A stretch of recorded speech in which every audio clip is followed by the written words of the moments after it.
Wopé, bienvenue sur le podcast Gaïa Réunionnais. Moi, c'est Aimé. M'aide aujourd'hui bonne femme réunionnaise à créer un business à votre image, en accord avec votre valeurs pour pouvoir être libre financièrement et profiter de votre famille. Aujourd'hui, nous avons fait l'épisode vraiment sur le fait de pouvoir visualiser et affiner son idée business. Mais connais que les normales, n'en a bon peu d'entre eux autres, ça n'a vraiment le sentiment de sentir perdu avant de lancer ça. Moi, par exemple, pour Gaia Expertise, m'a eu beaucoup de mal à structurer mon idée business dès le départ.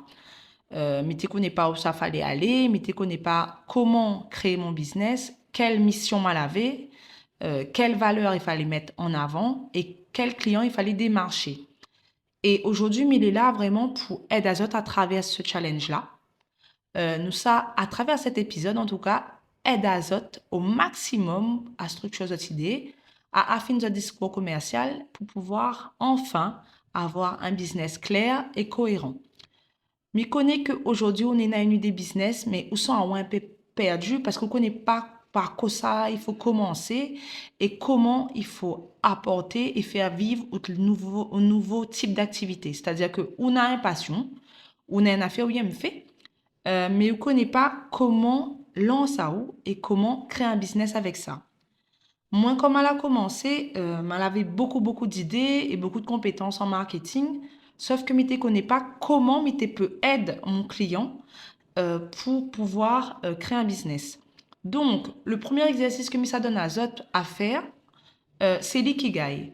Donc, dans cet épisode-là, Missa donne à Zot trois exercices majeurs pour affiner l'idée commerciale, en tout cas, afin de lancer votre business.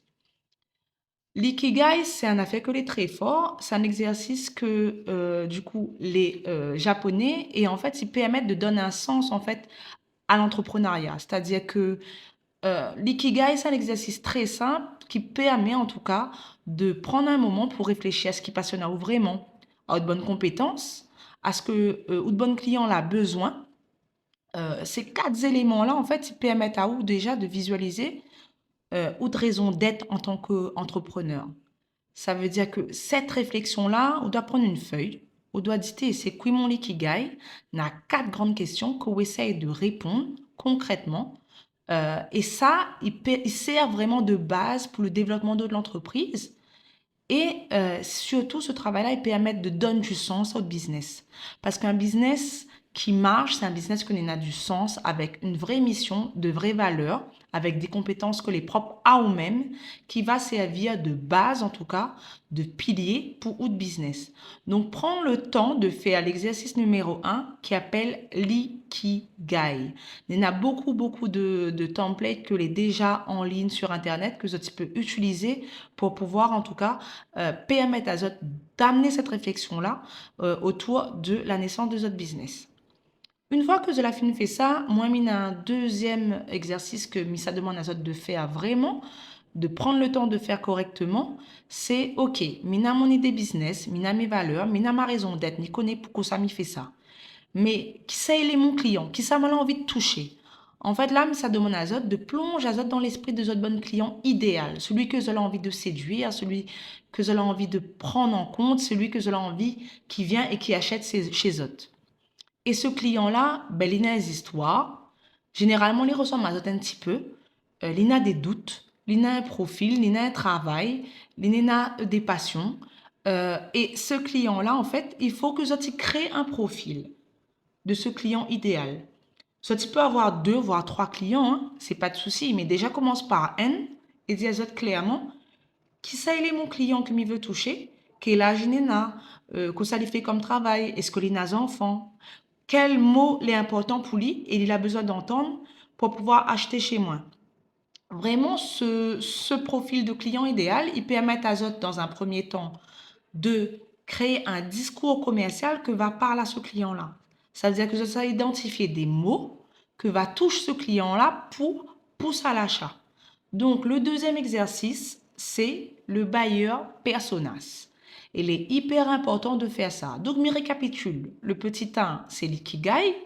C'est vraiment de donner du sens à votre business avec une réflexion autour de où, d'autres bonnes valeurs, d'autres bonnes compétences pour créer un business. Le petit 2, c'est le client. Comment, où ça touche le client et qui ça on veut toucher. Et est-ce que le client on connaît Ali assez bien pour pouvoir vendre Ali une affaire?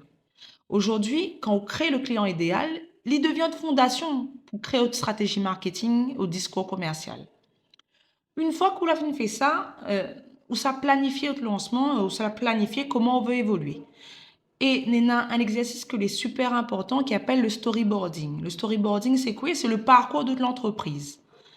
Où ça utilise un storyboard qui permet en fait de créer une histoire, en tout cas, de l'idée à votre futur succès, c'est-à-dire de aider à vous, en tout cas, à visualiser les différentes étapes avec des objectifs clairs qu'on aura fixés pour pouvoir, en tout cas, créer de l'entreprise.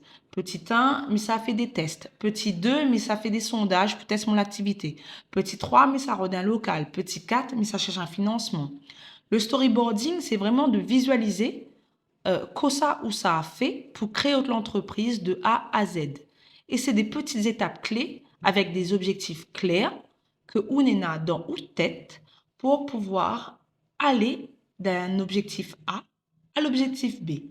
Donc, prends le temps de visualiser ça, de faire un storyboarding par mois avec des étapes à atteindre, en tout cas, pour pouvoir affiner l'idée business.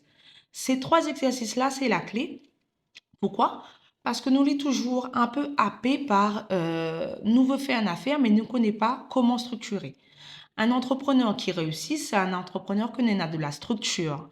C'est un entrepreneur qui prend le temps de comprendre où ça lui veut aller, qu'au ça lui a à apporter, qu'au ça lui a à dire à son client et qui ça il est son client, avec des étapes clés que va faire grandir son business.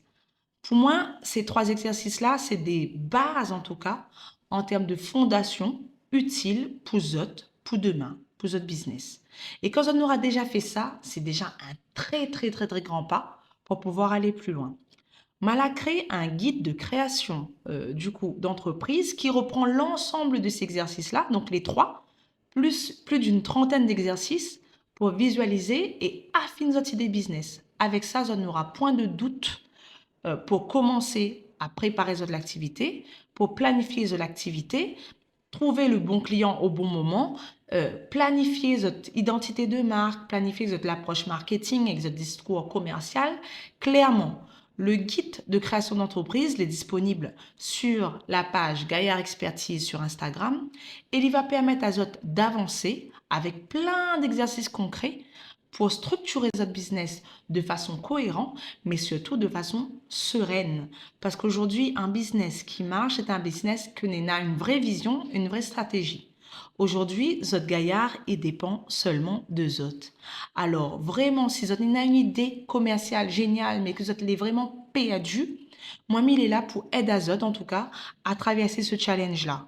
Prenez le temps vraiment de voir où ça, Zot l'est perdu. Prends un cahier et fais ces trois exercices-là concrètement et nous retrouve sur Gaillard Expertise. À très bientôt. Au revoir.